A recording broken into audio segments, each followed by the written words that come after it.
we good to go? You might say adventure. Okay. Hi. You are the young. So today is something very special. Of course, the most special thing you can see right on screen, which is Dr. Aparna Govil Bhaskar with us. Thank you so much, ma'am, for accepting our invite to be on the Vibe Live. Um, and a little small surprise for all our audience. Today, Vibe is also living from Ooty. So you can see Dr. Pranjali, वहाँ की हसीन वादियाँ, वहाँ की fresh air. So everybody breathe well. Yeah.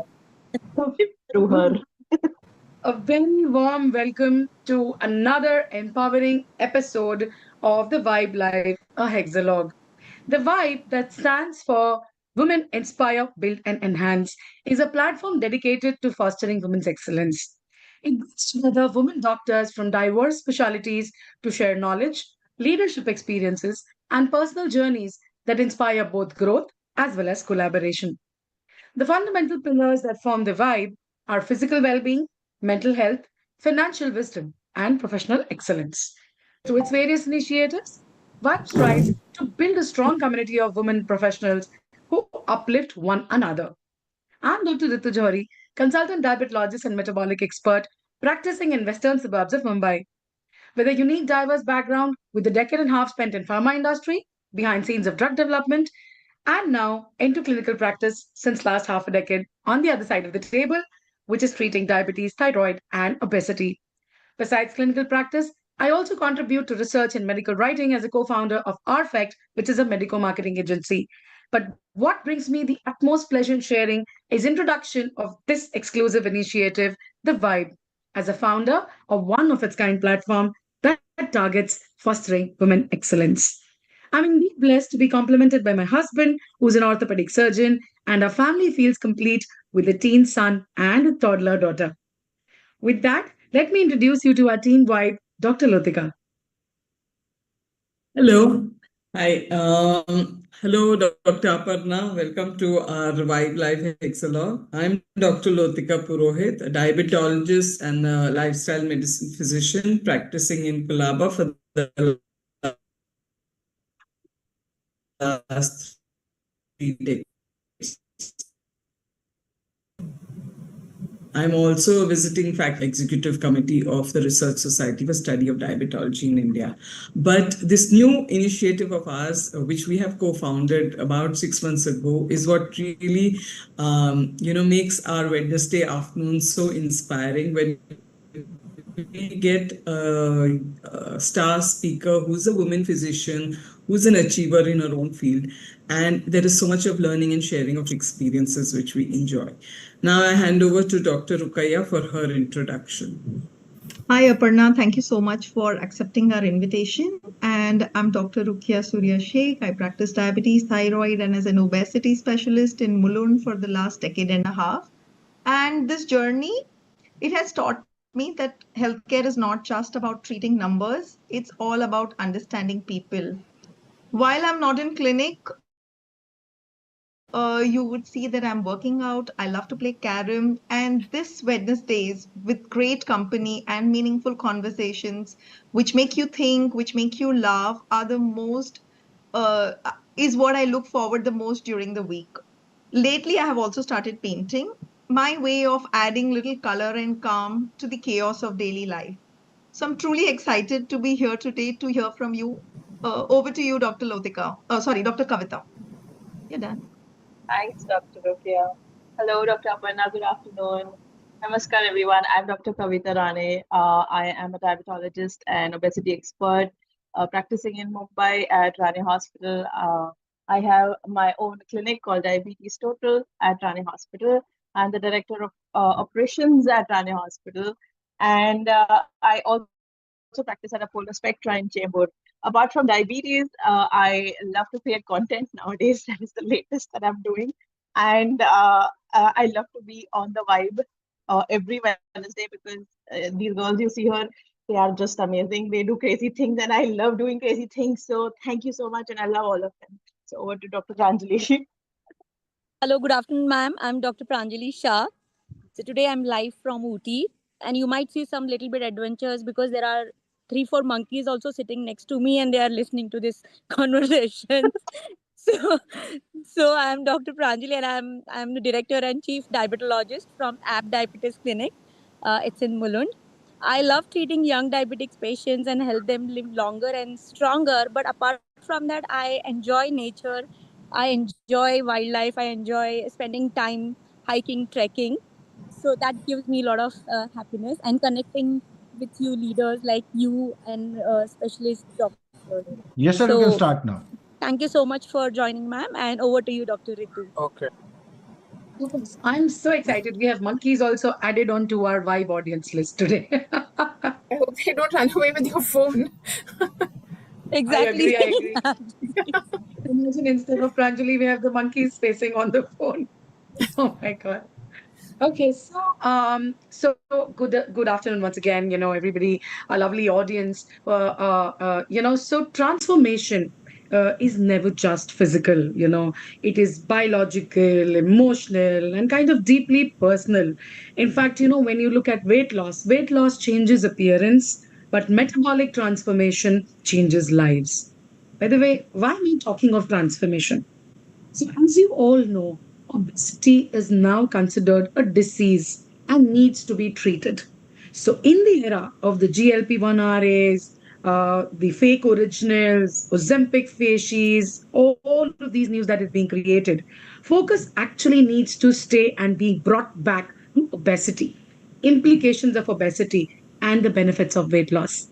In this own direction, today we bring you a renowned laparoscopic and bariatric surgeon trained nationally and internationally with special interest in writing and blogging on educational content concepts and known for her clinical excellence and superior surgical skills, shaping a new narrative around sustainable wellness and empowered living. So, welcome everyone to this week's powerful Vibe Hexalog with Dr. Aparna Govil Bhaskar. Welcome, ma'am, Thank to this platform. And a quick question to you. How did you feel when you were invited to this particular platform of the Vibe Life? I was, first of all, thank you so much for having me. I love everybody's energy here. And I think it takes a lot to sustain something like this for 6 months and for many, many months to come. So I think it needs a lot of hard work. And kudos to all of you for doing this. And I'm sure you must be really enjoying it. Otherwise, it's not sustainable. So thanks. And I was very excited to be here. And after seeing all your questions, I was a little bit scared also. But I think it will go well. I'm sure. So the intent is simply, to motivate others because your life journey is pretty interesting. I was just traveling through all your websites and the achievements, your videos, and it is truly touching. And we really feel, as a team Vibe, that is always our intent to have, those learnings from you, and also for you also to have, a nice evening enjoying with us like a coffee tete-a-tete. So that's the entire intent. So, with your permission, I will just like to say a few words about you for the audience. So, Dr. Aparna Govil Bhaskar is, of course, one of the true legends that we are seeing, who's been trained in advanced laparoscopy and bariatric surgery. And she offers her personal services in several distinguished hospitals in Mumbai. She's a veteran in single incision bariatric surgery. She performs both bariatric as well as laparoscopic GI surgeries. She has keen interest in academics and research both. She has been trained from the Harvard Medical School in 2015 on principles and practice of clinical research. She's also published quite extensively. In fact, she's a regular contributor to the IFSO, which is the position statement committee of the IFSO, which is International Federation for Obesity and Metabolic Surgery. She's also, always very much eager to help patients. You see a lot of blogs of hers, which are pretty interesting. I specifically liked a few of them, which I will talk about during the session.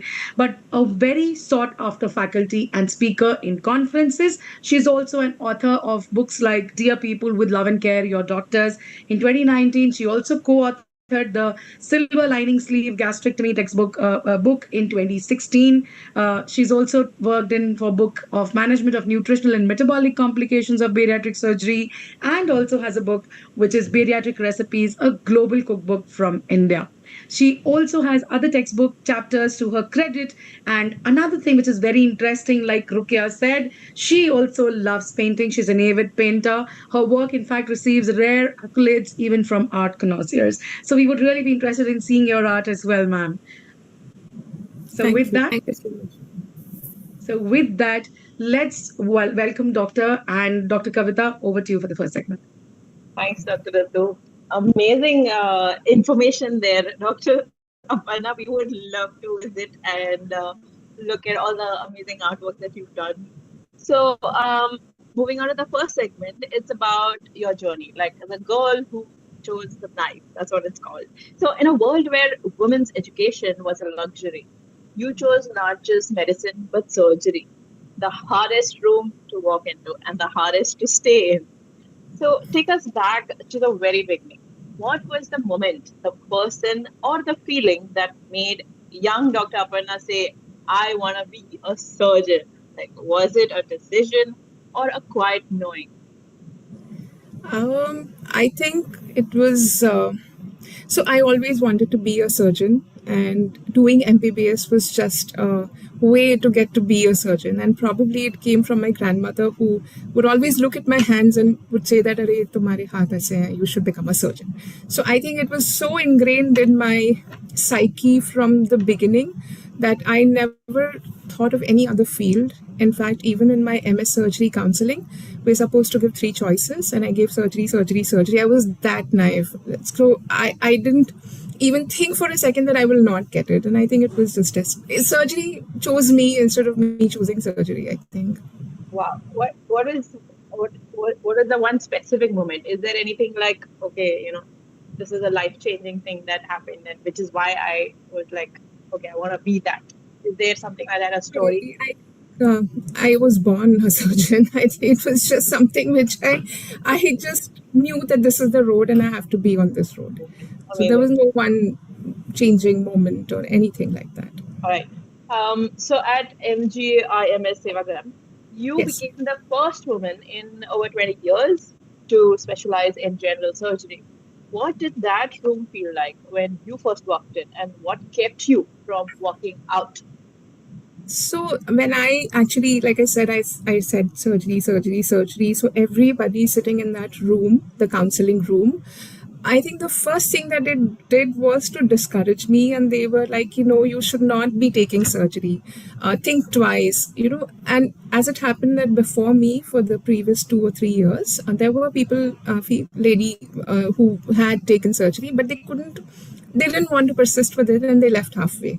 So that was the pretext I was walking into. And they all thought that probably I would also be another one who would take a surgery seat and then leave and then waste another seat, which some boy could have taken. So I think that kept me going, at least initially, because almost for 6 months to a year, even through my second year, they kept asking me, when are you leaving? When are you leaving? When are you leaving? So till then, I mean, it was almost like in revenge mode that I am not leaving. I'm here to stay. So in any case, for me, mentally, it was never a choice. I would have never left in any case. But I think it was just the whole environment which was a little bit negative at that point in time, and probably not because of me, because of the previous experiences. So that was the thing which initially kept me going. That's how it was. Amazing. तुमने तो दिखा दिया सबको दिखा दिया. I Love mean, it. I didn't have an option. So, coming from where I was coming from, I don't think my parents had the wherewithal to get me into a payment seat and all that. So, whatever I had to do, it was forever. Like, there was no choice or option which was available at that time as well. So, these things actually, when you come from that kind of a background, this is all very superficial. It doesn't matter. So. True. So, who was your mentor? The person who saw something in you before you fully saw it in yourself. What did they say or do that you still carry with you today? So I would say that my first mentor was actually my postgraduate teacher. So my professor in surgery. I was incidentally his last postgraduate student. So he was going to retire when I would pass out. And he is called Professor Ravinder Nara. And we are still in touch. I mean, it's been 20 years since I passed, but I still really adore him. And more than surgery, I think what he taught me was the surgical attitude, that don't ignore anything. Spend time with patients, listen to them, and be very meticulous. So this is what he taught all his students. I still remember that he was the head of the department, and any patient, वहाँ पे सब गांव के patients आते थे, so all of them were poor villagers. If they would stop him for instructions or anything on the way, however busy he was, he would always stop and attend to them first. So patient first was his philosophy, which is something I try to practice in my practice as well. Of course, this is very different from what we did there, but I think that is what I learned from him. So, of course, he was a great surgeon as well, but as they say, the surgical skills you keep picking up even after your post graduation. Amazing. Thank you so much. That's part of segment 1. Over to Dr. Lotika for segment 2. Thank you, Dr. Kavita. So, the second segment is the invisible walls being a woman in a man's world. Now, we all know that women in surgery are less than 5% in India, and this number isn't a statistics. It's like a story of doors never opened, voices never amplified, and tables never offered. I know personally, when I finished internship, was very sure that I was going to become a surgeon, but then life happened. And slowly I decided that no, probably I'll do diabetology, which seemed more, Also, the thing is that I did get it, but did get a seat where surgery was a difficult option. Anyway, so that's besides the point. So, can you share a specific moment wherein an actual moment wherein being a woman in the OT actually worked against you, and how did you respond? And what did it quietly cost you? So yeah, I read this question and I thought about it, and I think this is almost 22 years back. I must have been a first year resident, and back then I would have very difficult menses, and it was our operative day, very long OT list, and I was washed up with the lecturer, and very long surgery, and I had severe dysmenorrhea. Usually, I mean, you would get time to take a painkiller and stuff, but you know how OT is, and there was no time to do anything at all. And the pain was so bad that I had to wash out. And I saw a smirk on his face because he knew, like, he understood that there is something like this, which is probably why she doesn't want to continue. And it was a sarcastic smirk, which I will never forget in my life. It was something physiological which was not in my control, probably the only time it happened. But I was made to feel ashamed for something which is normal, natural, and physiological, right? At that time, I felt very insulted and very small because I had to wash out, and it was a personal defeat that because of, something like this, you need to wash out of a case. I never allowed it to happen another time, but that is one question which nobody said anything, but it was so obvious. It was quite insulting, I think. Okay. So that's something, and because I was the only one in the whole department. This is something you can't share with anybody, right? So I think it's quite a hard-hitting moment. Yeah. So. That's true. Yeah, we've all had those days wherein, we just not been able, I mean, the pain has been so unbearable, and yet there's nobody that you can explain this kind of thing. And it's... to feel weaker, smaller, just because of something like that. Yes, yeah, exactly. You're made to feel weaker and smaller, and that's so true. So there's a particular kind of loneliness being the only woman in a room. Did you ever feel pressure to shrink yourself to be less so that others could be more comfortable? So I think that happened only initially. I think it's just the initial thing when we go to a new place, you don't see anybody from your gender. It's not only from the external environment, it's also from ourselves, from inside us, because we don't feel comfortable around so many men suddenly. They also have to curtail a normal way of speaking, normal way of behaving, because you know how boys are, right? So initially, it did happen. when I entered, I would feel that I should turn invisible or something. But gradually, I think you make friends. And even men, I think they also try to make you feel True. more comfortable. So it kind of gels gradually, and slowly you become better and better.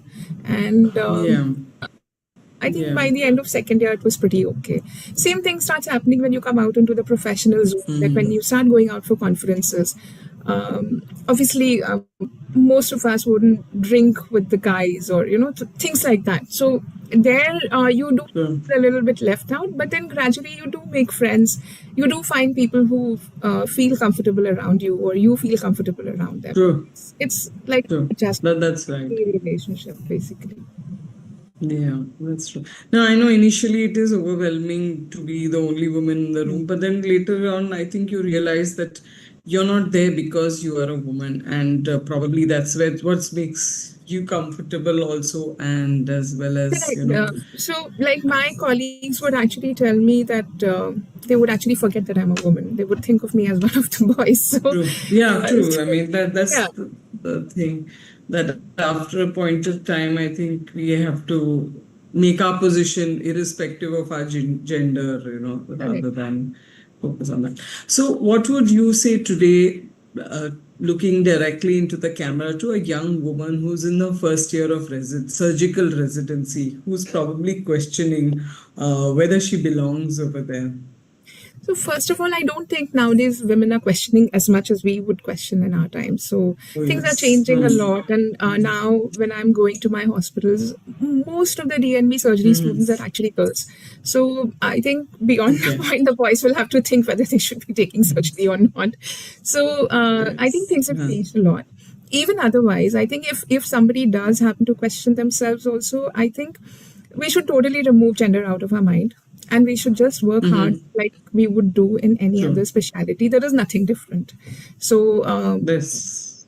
they have small challenges, some things may come along the way, but you Yeah. should be enough to be able to handle them or seek support. I mean, find a community who will Yes. help you, who will be there Yeah. to support you. Mm-hmm.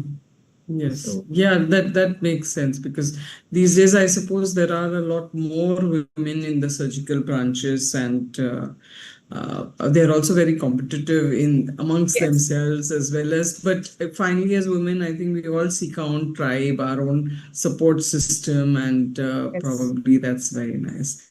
So good. That's very nice. Now I hand over to Dr. Pranjali for the next segment. Thank you so much, Dr. Lotika.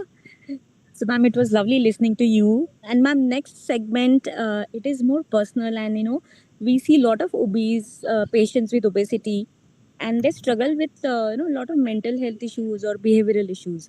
So, the next segment is about mind behind obesity, the dilemmas no one talks about.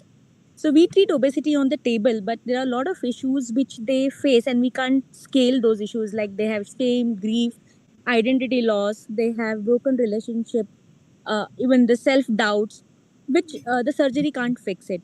So, ma'am, we see a lot of female patients. They are getting used to with their obesity, and they don't take action. Also, means that they don't go and meet any experts. So, how can we change that mindset while treating? Yeah, so thank you, Dr. Pranjali. I think, see, one of the biggest issues with obesity is number one, that it's not recognized as a disease. And the second thing is there is a huge amount of stigma. So, anybody who is living with obesity is blamed by everyone around them that they are responsible for their own condition. Probably either they are doing something or not doing something which has led to their condition. This stigma is so much that the patient internalize it a lot. And believe it or not, everybody who comes to our clinic for weight loss surgery, therapies, whatever, the Hmm. first thing that they would always start with is that I know it is my fault. Hmm. You will never see a patient with diabetes, cancer, thyroid, or any other disease coming and saying, this will never be the first statement that this is my fault. This always happens with obesity because there is a lot of internalized stigmatization. And because they feel that this is their own fault, they also feel that they are the ones who are supposed to take care of it. They're not supposed to seek external help. and that is what pushes the treatment back for a very, very long time. So they would keep trying, something or the other. And we all know that any disease needs to be treated as per the stage. When you're treating sugars, you're treating as per whatever the sugar levels are, right? So same thing is with obesity. If you are 70 kgs, your treatment will be very different. If you are, say, 85 kilos, your treatment will be different. If you're 140 kilos, your treatment is going to be different. But people don't understand that. They feel that all obesity is same. Yeah. Everybody is really overweight, and everybody should only do one particular thing, and they should get the results. If they don't get the results, then it's something that they are not doing properly. So now, that what is actions can we take to change this mindset? Now, see, for example, like in our family, suppose somebody is struggling with obesity and we tell them, so then they say, "Arey khate pite ghar ke bahu hai, nahi aise." So that type of comment, it will come. So how can we change the mindset of So, see, people? this will come with general awareness about the disease per se. So, it's only in the last 1 year that we've started talking about obesity as a disease. Nobody ever even spoke about it, right? So, also because we didn't have any treatment in hand, not everybody can be recommended surgery. So, now that we have drugs, doctors are also more motivated because you can identify a problem, but if you don't have a solution, what's the point? So, now we know there is a problem, we know that we have a solution, so we can all start talking a little bit more about it. Luckily there are more avenues like social media. I think now a lot of doctors have become aware and they're starting to post so much of content, which is good, which is better than influencer content, right?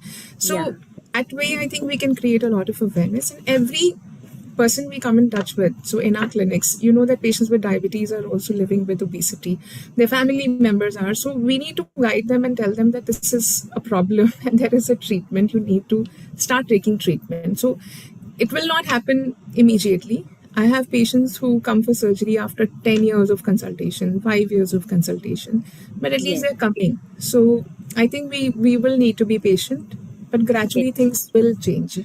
Yes, ma'am. Excellent. Because I think the awareness and the communications, once we start taking actions and we can start, explaining them, the Yes. situations might change. So, ma'am, in your 15 years or more than 15 years of treating obesity, what is the emotional pattern you see most consistently in your patients? And how much of that pain was never acknowledged before they walked into your clinic?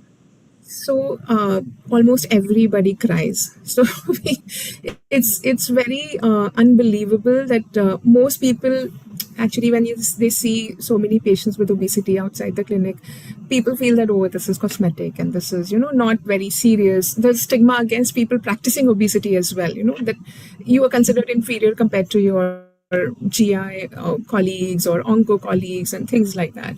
But there is a huge emotional load that these patients are carrying because nobody understands them. So everybody thinks you're just fat. Nobody sees how breathless you're feeling, that you can't walk, that you are avoiding socializing.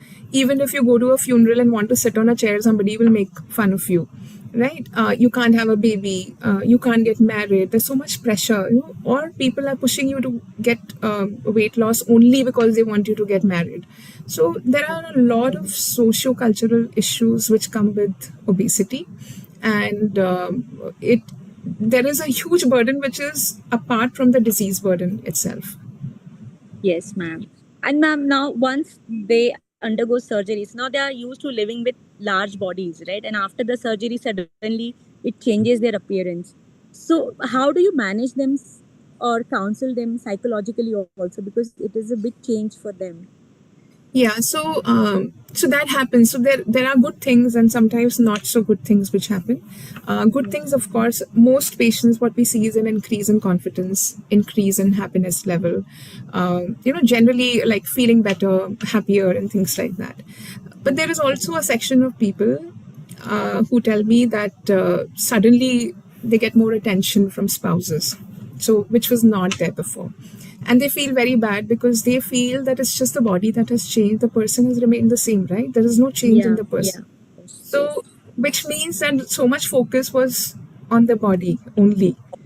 So sometimes that can lead to problems in relationships as well. So these are things which we try to get professional counseling done. But you know that in India, honestly, people are not very open to counseling. People don't want to go to a psychologist or a binge eating. Some people are into stress eating. So that is one part of it. Some people are actually depressed who are already on treatment with psychiatrists. Some people may have relationship issues. So many things are there. So Yeah. we would do an evaluation, and if we feel the need, then we would suggest that you need to see a counselor before and after the surgery. So, like today only, we had a patient. They were like, "Do you think my temper will change? Do you think because I will not be able to much food?" So we see more in men that suddenly when the food is restricted, they do have these anger issues increasing and things like that. So those who are open, they are definitely referred to a psychologist. But like I said, the numbers are low. Yes, ma'am. And ma'am, my last question to you is, obesity care is evolving rapidly today as we speak. What role will technology and precision medicine play in this segment?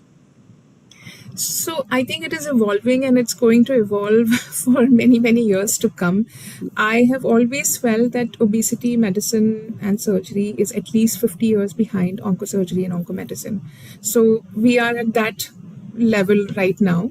Okay. And in terms of technology, definitely surgically, if you see a lot of robotics is going to play a role. A lot of endoscopic techniques combined with medical therapy will probably yield the same result as probably a conventional bariatric surgery would. So those things are again evolving. There are many devices which are into experimental stages at the moment, and probably it will become something like breast conservation therapy with chemo, radiation, and all that. So we'll have probably less invasive surgeries with medication, like a combination therapy.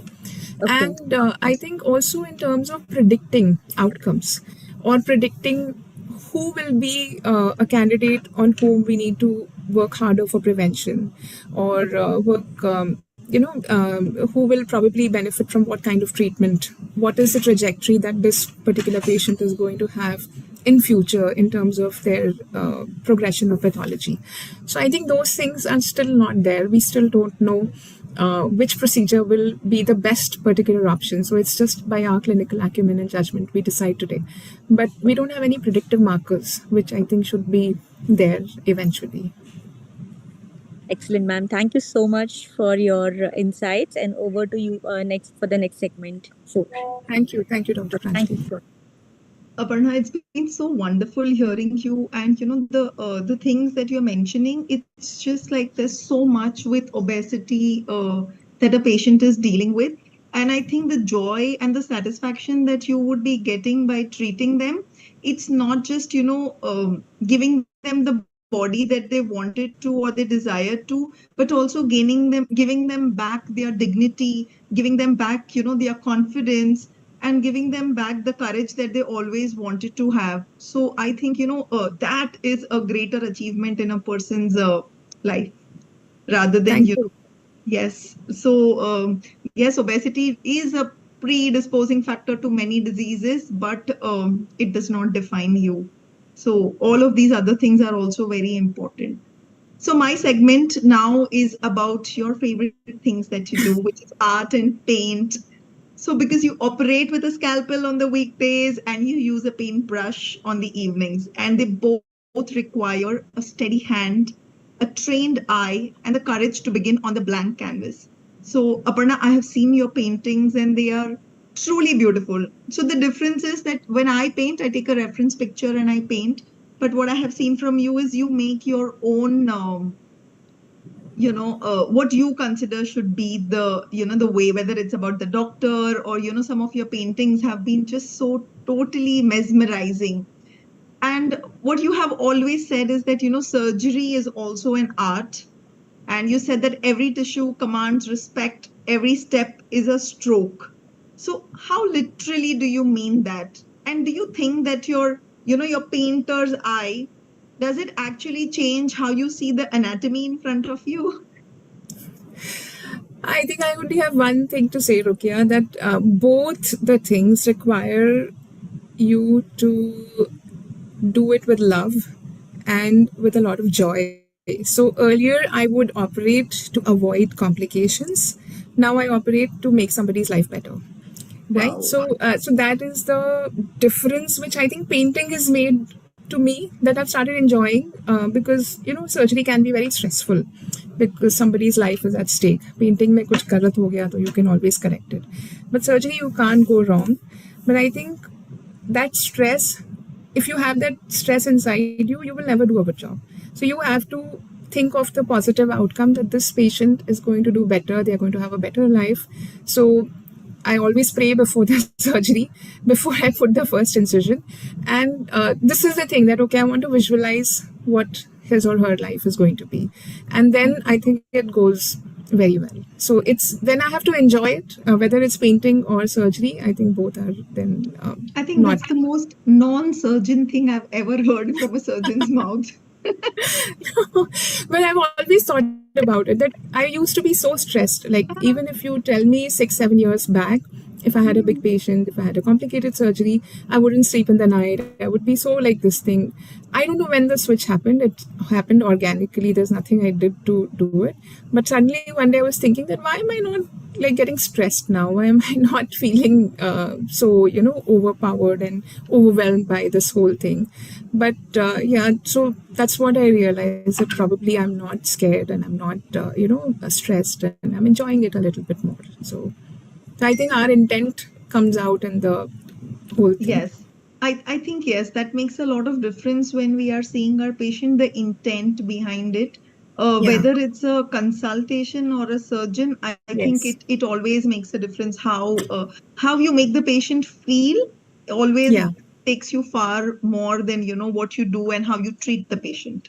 So So actually, I met a plastic surgeon. Sorry to interrupt no, you. no, please. We are having He, a wonderful this conversation. is not my line, it is his line. And he said that when we consult a patient in the clinic, we touch their soul. And when we actually operate on them at the table, we're touching their body. But of course, through it, we have to touch the soul first and then get to the body. So I think as doctors, that's what we are doing day in and day out. Right इसीलिए शायद ना वो doctor भगवान है वाला आता है the that in different ways probably you're Yeah. touching the soul, so yes, it is there. That's why, despite all the problems, people are still hankering for NEET. So, And the exam gets cancelled and they have to yeah. give them oh, it's so painful. Absolutely. So now coming back, tell us about your paintings. Matlab, what do you paint, or what draws you to a canvas? Like, you sit on it on a weekly basis, or you sit every day, or you just feel something and you go to it. So what does that act of creating give you? That surgery, the writing and the research and the medicine, which all simply cannot.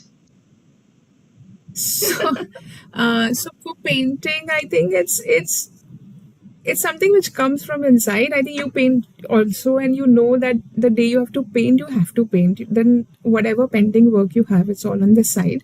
It's just that thing. It is from inside, right? Right. And usually it is something you see which inspires you, and you feel that, okay, I want to make Right. this. So or I want to put this to canvas, or make it, and create this. So that's how it is. And I don't have any method or any discipline where I would sit every week. Sometimes I don't sit down for 3 months also. But I know that I start missing it. It's like, withdrawal. You feel, okay, now I want to do something, I want to post Right. something. That's how it goes. So this is completely, what do you say, it has no there's no other interest. It's just because you want to paint, so you're painting. That's it. There is And no ulterior motive behind it. So, and the joy that it gives you, yeah. which other things don't. Like, Yeah, I mean, see, I enjoy colors. Like, if you tell me to throw colors on a wall, also, I will be happy. I've gone wall painting as well. You I've know seen it. that. So I can be as crazy as that. So I just, even when I'm traveling, I keep looking at so many structures and walls, and I feel that, oh, a splash of color would do them so much better. Like, suddenly if there's a new wall which has been painted, I notice it because I feel that, oh, it's making the area so nice and colorful. So that's how it is, and I think it's just unadulterated joy, which nothing else can give you. So wonderful. So, surgeons, they are trained to be in control, be Just 1 second. precise, unemotional in the. Just 1 minute. Yeah, sure.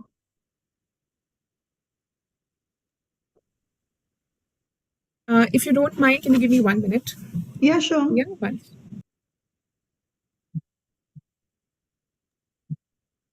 Seems to be like us I crazy. just So I loved have had, the way she was talking art, and I just remembered Love it. my hand at art way back then. Oh, wow. And the Amazing. but center you, We should Aparna, jam together. Yes. Aparna just does not paint. After that, the write-ups that she gives on those paintings are even more beautiful. I love Her You have to, blogs.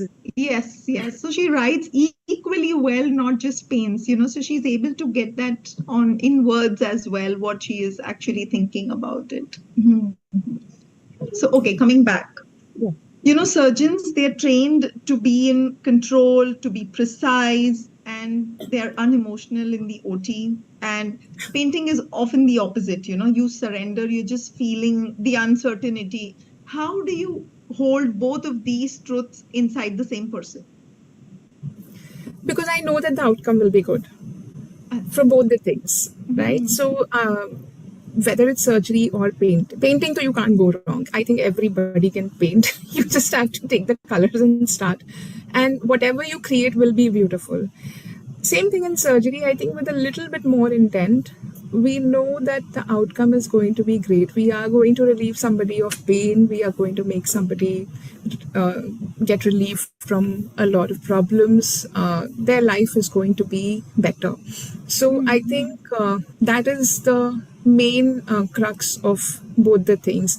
Rest of it, like control and being unemotional and all, you need, that's a trained behavior, right? Because a little bit is needed.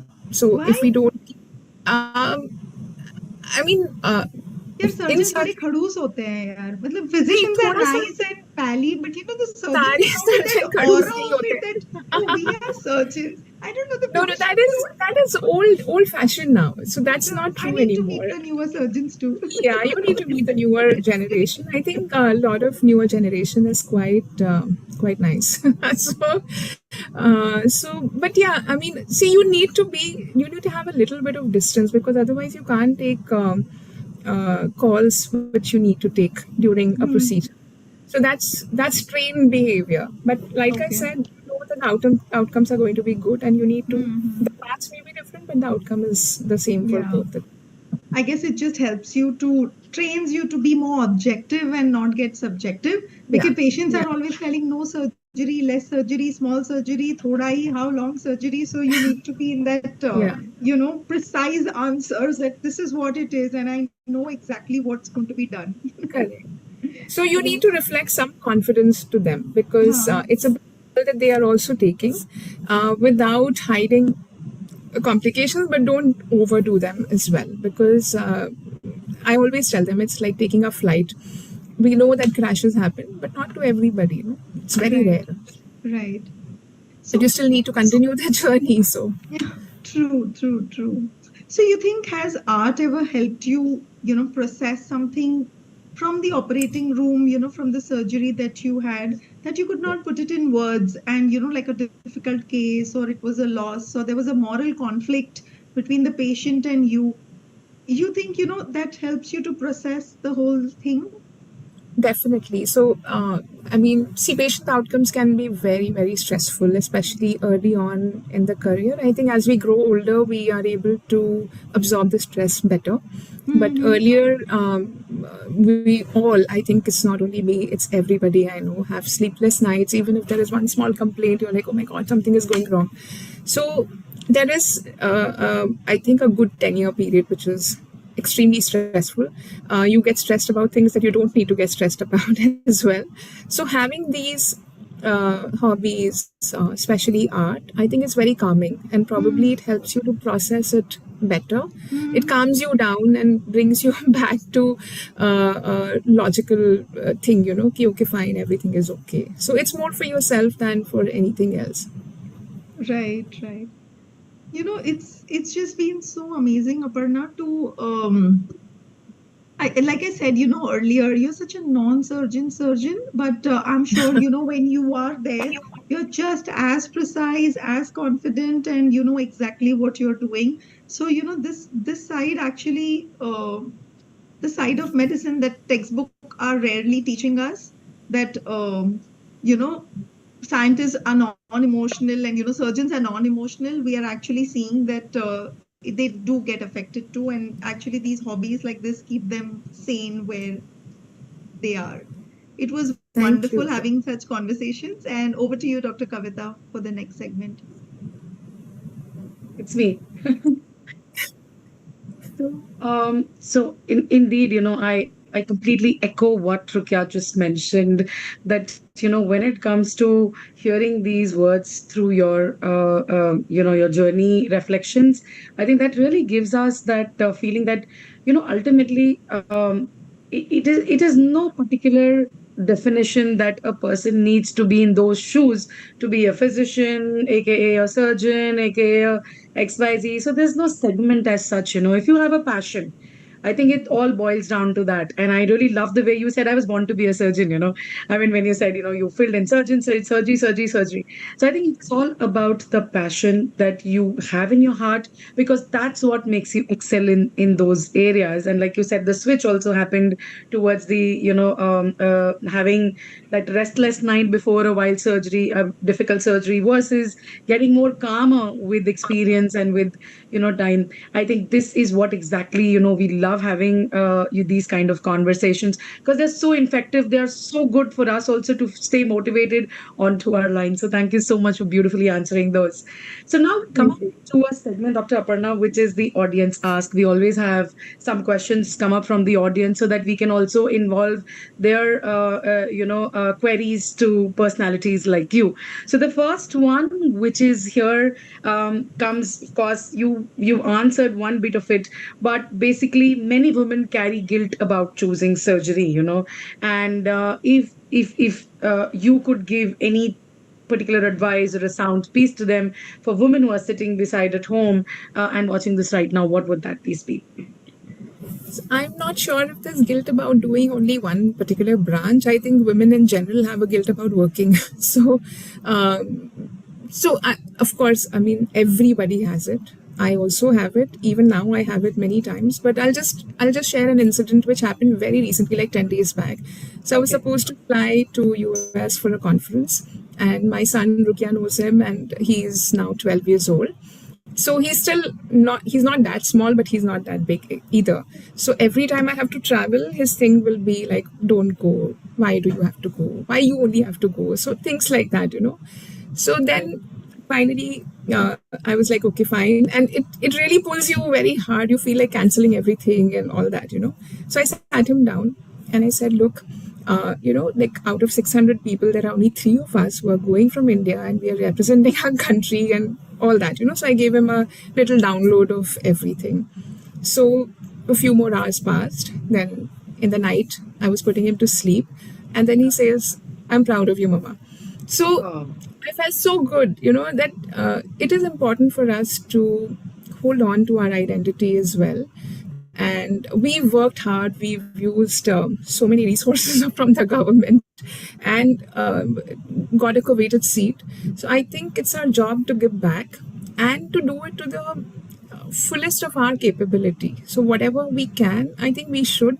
And the rest will probably follow. It will be okay. Children also, I think they adjust with everything else. And they also take pride in what you're doing as their mother. Of course, their expectations from their father are very different from what they are with their mother, but it can be explained. I really love what you just said, Dr. Aparna, because so just to add on, I really feel that, sorry, I also can relate because I have a 13-year-old, so just a teen, or, not a yet teen yet, but, they are more closer to their mothers. I feel sons are too Yes. closer to their mothers.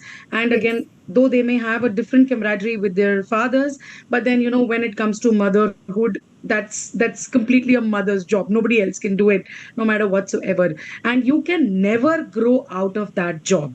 You are always going to be a mother. Once a mother, always a mother, till you're 90, till the son is maybe 50, but you're always a mother. And I think somewhere what I have also seen, and I'm sure you will also see it in your son, is that they become more independent in life, and they Yes. also understand that there is an individuality for the woman in front of them, which also makes them better individuals when they are going to grow up as partners for their wives. Because, Correct. of course, there are so many Bollywood movies nowadays talking about it. But earlier, we always had these kind of situations, and I have grown up. So my mother was a working woman, and I've grown into to hearing this that, oh my God, her husband allows her to work. But that has now been, long left back. But I guess we are on a journey where now people need to understand that. So I think we are doing a great job by continuing to be our individuals, and you are touching souls. You're absolutely transforming lives. Trust me, when I'm saying this, I'm actually getting goosebumps. So yes, it is very important that every minute of yours is dedicated, if is worthwhile dedicating to give back. So thank you for doing that for the community. So the next question that comes up is, how does bariatric surgery actually work on type 2 diabetes, and PCOS, or now PMOS, as we know, polyendocrine metabolic ovarian syndrome, and not just on weight? Could you just put in, you've had a lot of educational videos, of course. So could you just, put your thoughts on that one? Correct. So, see, weight, it's been known for a very long time now that bariatric surgery has certain weight independent effects as well. And now, so I always tell my patients that bariatric surgery is a very, very strong GLP-1 agonist, much stronger than what you could get with any drug, right? And it's not only GLP-1 agonists, it's GIP, PYY, and hundreds of other hormones. So when we do surgery, there is an increase in these hormones which is almost immediate after surgery, and that is what leads to the metabolic outcomes to a very large extent. So this incretin and anti-incretin effect which you're seeing with drugs, it is just a very strong dose of the drug. So that's the immediate effect after surgery. Of course, the caloric intake goes down. There is no doubt about that. Mechanically, it restricts you from eating food. So that also helps in glycemic control and all that. And later on, once you start losing weight, then it's the insulin resistance which is going down. So it's insulin sensitivity which has increased. So it's the incretin effect, insulin sensitivity, and the caloric restrictions all put together. So that's how the metabolic effects, and I think every metabolic issue, whether it's diabetes or your polycystic disease or whatever you call it now, so polyendocrine ovarian disease. So yeah, so all those are very hormone dependent kind of diseases, and that's why they do so much better. Wonderful. That's a beautiful way of putting that together. Last question, which is, one of the most interesting ones in today's day. Now that, the GLP ones have suddenly become so important. So, like you said, probably that with surgery, in fact, the GLP ones are acting much more better. The stimulation, the activation is much higher as compared to the synthetic ones that we're taking, because that's the physiological response that you're actually activating. Do you believe in, with somebody having a weight of 125 plus kgs, if that kind of a person turns up to you, do you think that rather than going for bariatric surgery, because what we see in this patient is 20% weight loss with synthetic GLP-1s or the dual peptides. So do you think that giving the GLP-1s before the bariatric is probably a good idea?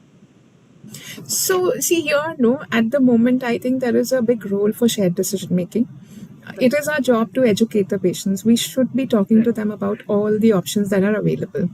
And then many times it's patients who come up with the answers. There are people who don't want to take injections, or there are people who don't want to do a surgery. So I've also had 140 kilo person who doesn't want to go for bariatric surgery, wants to go for medical therapy only. So when it comes to obesity, I think any weight loss is good. So if a person, earlier what would happen if somebody would come and consult us for surgery and we would advise surgery, they would get scared or something, and then they would just disappear for 5 years, 6 years. And you know that the metabolic progression keeps happening. It continues to happen during that period of time. The disease is progressing. But now, at least we have a middle option where we would say, fine, you don't want to do surgery now, at least start on drugs. At least don't deteriorate metabolically, right? So that makes a huge difference. I think it would increase their lifespan. It would help to get them better in terms of metabolic health also. So it is a good stopgap option.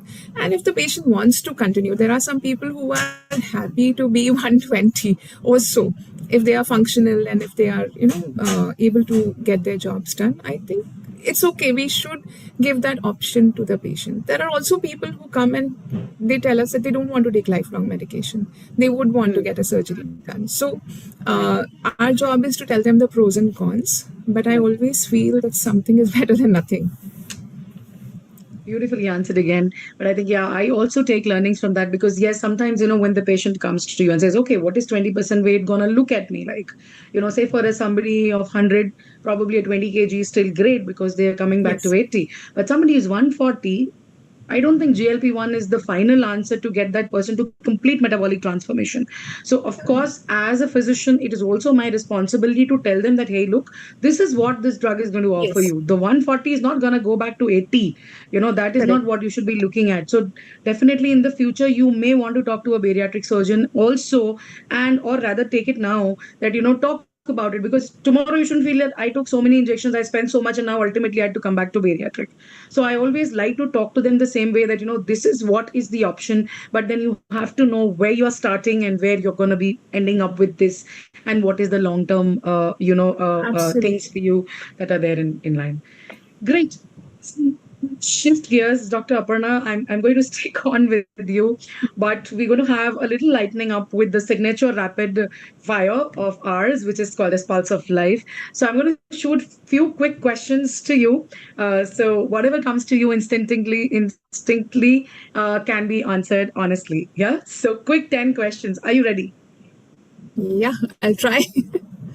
An amazing level. I'm sure this is going to be amazing. Let's enjoy. So, one word for your journey. Sorry, I can't hear you. Is it only One me? Or... word. Am I audible now? Hello? Am I audible now? Yeah, yeah. Okay. So let's start now. Yeah, yeah. One word for your journey. Yes. I would say it's awesome. Lovely. Can you hear me? Lifestyle or surgery? Yes, I could hear you. So my next question. Lifestyle or surgery? What is Dr. Aparna's preferred choice? Both. That's a smart one. Scalpel or paintbrush? If you could keep only one, we make it tough for you. I don't think I can choose there, but surgery, yes. Well taken. What moment in the OT you will carry forever in your heart? But there are so many. This one is difficult. So Okay, maybe not I something think for instant. probably the first time yeah, the first independent surgery. Lovely. I think that's definitely a sacred one, isn't it? Biggest myth about obesity and bariatric surgery that you would want to break. That obesity is self-implicated. You are responsible, and bariatric surgery is cosmetic. It's a shortcut. Love that. Totally love that. One habit that protects your inner peace. I know it's going to be painting though. Painting and writing, I think. Writing. Ah, yes, yes, of course. Then scale or metabolic markers. What matters more to you when you look at weight loss?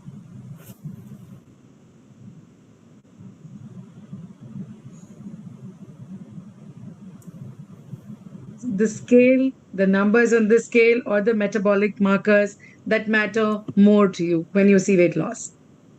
Both matter. I think when people come, they're looking at weight loss. So weight loss Yes. definitely matters, and metabolic outcomes, of course, they matter too. That's a good side effect that we get. So I love that because what the patient sees is actually going to be the motivational part. Yes, So it's like the sign and symptom story that the yes, patient yes. sees one aspect, but that's where you need to bring in your expertise and show that aspect as well. Correct. I love that. Beautiful. So heals the body, but what heals the mind? Sorry. Surgery heals the body. What heals the mind? I think a good relationship. Oh wow, that's a great one. Next question. Hardest thing about being a woman in surgery? Any one word that comes to your mind? I think to maintain your authenticity, that is something which you really need to work on. You don't want to be one of the boys. Absolutely, absolutely. And I remember when you said that, the boys said that, oh, we thought you were one of the boys only, but Yeah, you should not forget that. So, absolutely. Be the feminine you that you are, you know. And at the end of the day, the last question, what heals more, science or trust? I think it's trust any day. Science is definitely there, but trust is the most important. Lovely. I just love that answer as well. And just one point that, when you were saying about obesity and bariatric surgery, that, I've seen your video as well, and a lot of videos doing the rounds about people being blamed, especially girls being blamed about their weight. And it is, trust me, so disheartening that people always look at bariatric surgery or anything else, or even starving their kids for marital reasons or for cosmetic appearance changes. That, what, you're not bothered, the weight is so much and XYZ, and it's because you sit in one place. It is so sad that we are still at that level, but I'm glad that we are at an era where we can change. We are standing at those crossroads where the stories just begin. We've started talking about obesity at least, so I'm sure, with time, things will, the complete narrative will be different. And with that, thank you so much. You've been absolutely authentic, absolutely sincere, and so smart at whatever you answered. Absolutely authentic as what Vibe stands for. So with that, over to you, Rukia, for the closing. Thank you, Aparna, for being at the Vibe Live. And what I think actually came out most was your courage. And courage in many forms, like you being the young woman to take up surgery where the previous women had left it, then to stand in spaces which were not built for you probably, and stay there strong. This invisible battle with obesity, with food, the identity that the patients have, the shame, the self-worth, and the top of it, I think what really is great was being courageous and to remain human. I think in this profession that demands so much of perfection, when you say that your intent matters the most, I think that is my takeaway from today's whole vibe. Yes, that if your intent is extremely important when you're treating your patient, and I guess that's going to take you a long way. So with this, each one of us are going to say what has been our takeaways with our talk from you. Over to you, Lotika.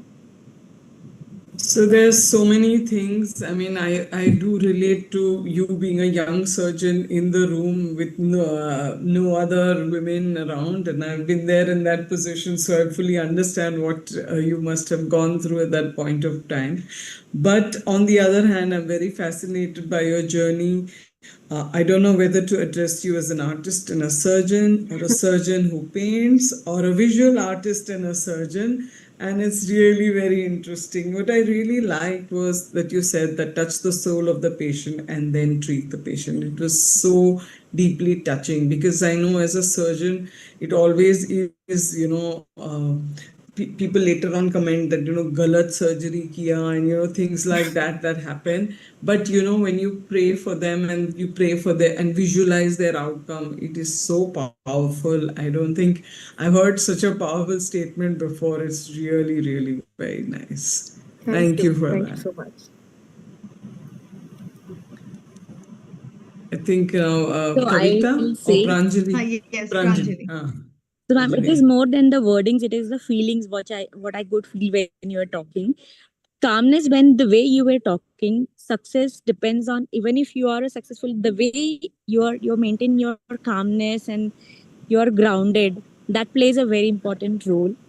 And I was just feeling, so that gives also authenticity when you're talking and connecting with the patients. When you are calm, definitely you will send those vibes to your patients as well, and that gives your confidence also. That shows that you will not get disturbed with small issues. So that is a very strong point which I could sense and feel when I was listening to you, ma'am. And being authentic is the another point. Kavita, over to you. Thank you. So, Thank you, Dr. Kapoor. ma'am, through your conversation with us, we understood that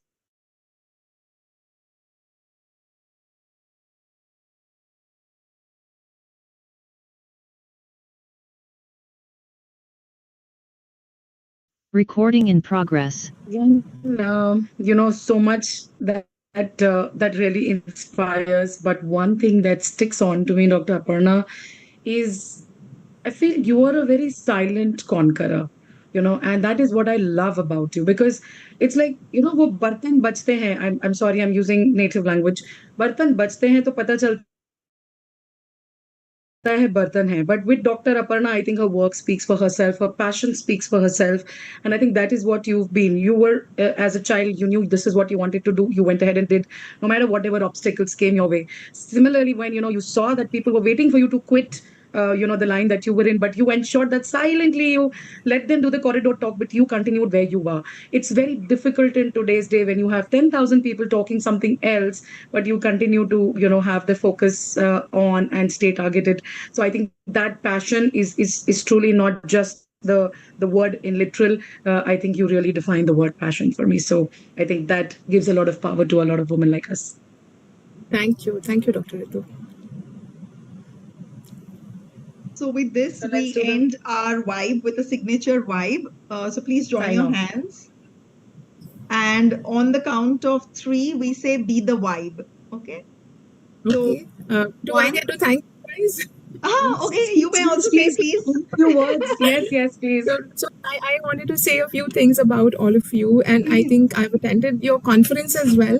Yes. And I think you all know Dr. Tejal as well. She and I happen to chat a lot. She is like my one of the very strong backbones in my life. So I have always told her that I love the energy. It's just so infective. All of you have such good energy, and I think the word is vibe. Basically, it's just great vibe. So thank you for doing this. And like I said right in the beginning, it takes a lot of work. And you do so much research. I saw in your video that you had gone through all my videos and everything. So that's a lot of deep work. It's not superficial. So thank you so much for putting in so much effort and for giving me such a great afternoon. Thank you so much. We had a lovely time too. Yeah, now- Absolutely. Yeah. So we So 1, 2, 3. three. Be the Be the Be the vibe. vibe. yeah. Thank Thank you. you so Thank much, you. Dr. Aparna. Yeah, Thank you. thank Bye-bye. you. Thanks, Rukia. Especially thanks to you. Welcome. Thank you so much, Bye-bye. Aparna. We will jam Bye. on art. We will jam on art, and you Yes, should I try can to make it organize that. on the 6th of June. Have got On the 6th of June, Yeah. you come with something called as Vibe at Art. Rukia will surely send you some I will details on that. Okay, done. Done, Yeah. done, done. We look Cool. Super. forward All to right. seeing you Okay, there. thank you. Bye. Bye. Thank you.